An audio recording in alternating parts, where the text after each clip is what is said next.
Good morning. Well, there's just I wanted to talk to you today. This is my first official vlog. I've done blogs, I've done audio, I've done them professionally. This is the first one that I am doing for my blog that I wanted to talk a little bit about. I wrote a book, and I put it on a support group website that I have this book, and I set it up so that you could read it for free. If you had certain things, I did everything I could to make it as cheap as possible, and that I knew how to do, and how to, and then I have my blog, which you can read for free. You can see this for free, and when I put it up there, I got so much backlash from it. It was one of the scariest things that I've had to do for a long time. I mean, I literally, when I go to the grocery store, I don't go to a grocery store unless I know they have self-checkout. And you want to know why I do that? Because any negative reaction that I have with anyone can send me to the emergency room. I'm not cured. The lady, I don't know who it was, somebody went to my Amazon account and put 1 star and said there's no cure for CVS. And I know this. There isn't a cure. I healed myself. And then somebody, I don't know who it was laughing about how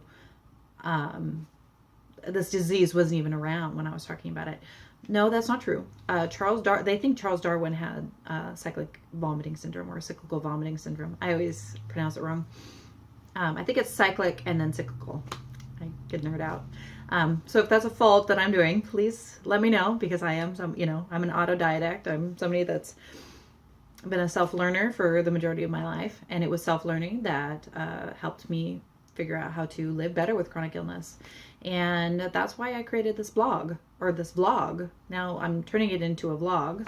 And the only reason why I wrote it is because I thought maybe through my experiences I could help people who were just suddenly coming down with this chronic illness. And they didn't know where to go. I've had it my whole life. And then when I got a diagnosis, I was able to use the tools I have to make my life better. And I guess it's about gratitude.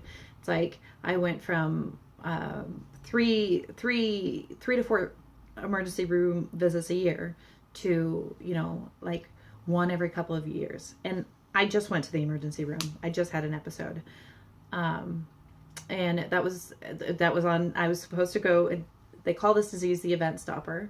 And I was supposed to go to a Halloween party that I was very looking forward to.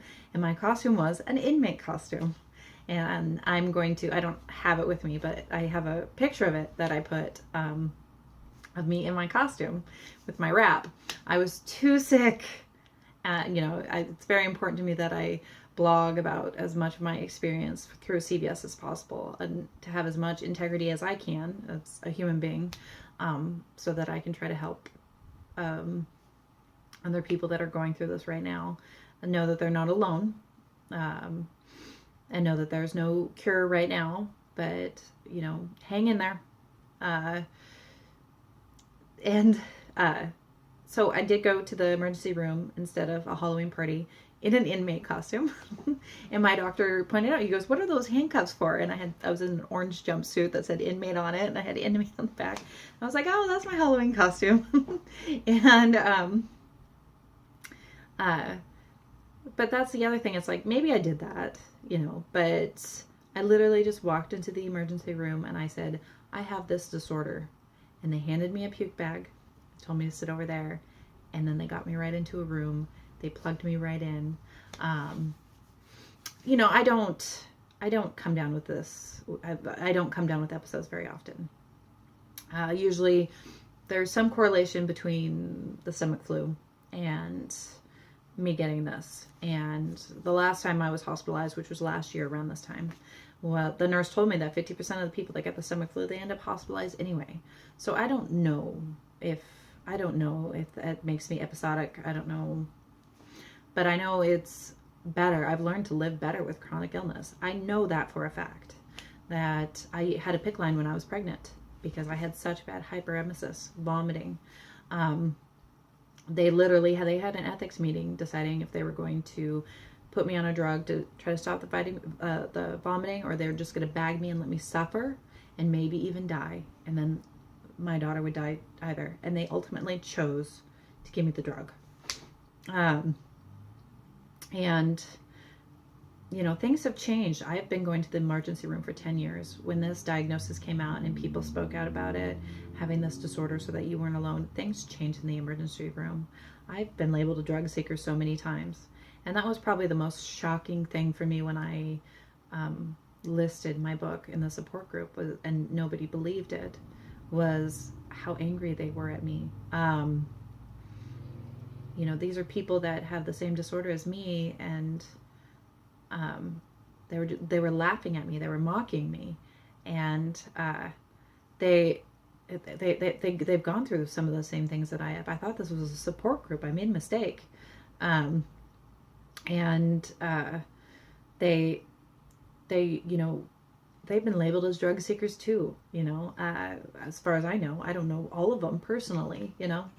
But I created this blog, I wrote this book because I found out people were coming down with this disease, and instead of waiting for a pill or a cure or something, they were taking their own lives.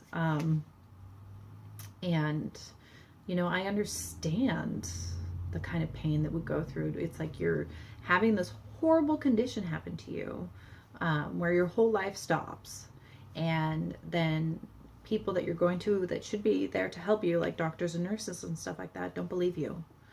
I've been through that, and that's why the fact that I wasn't believed was so shocking to me.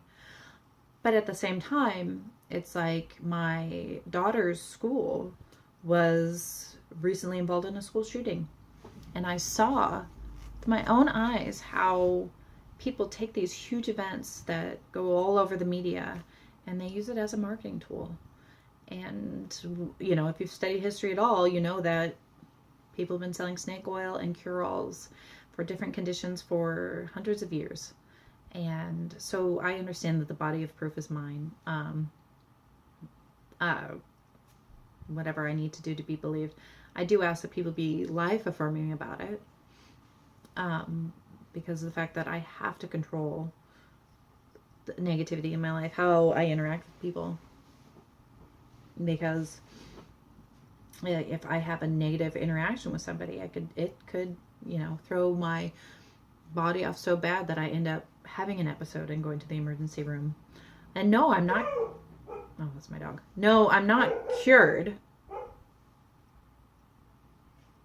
Okay, but I am essentially healed. I'm probably not going to. And I'll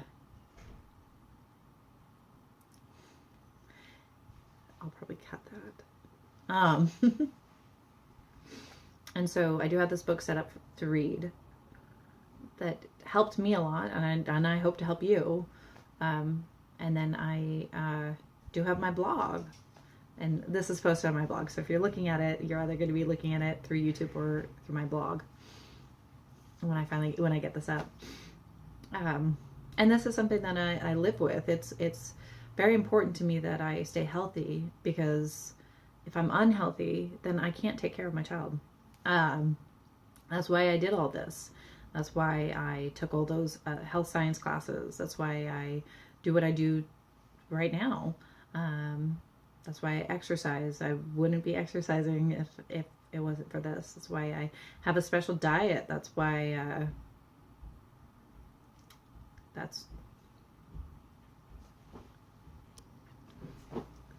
so anyways, so to say that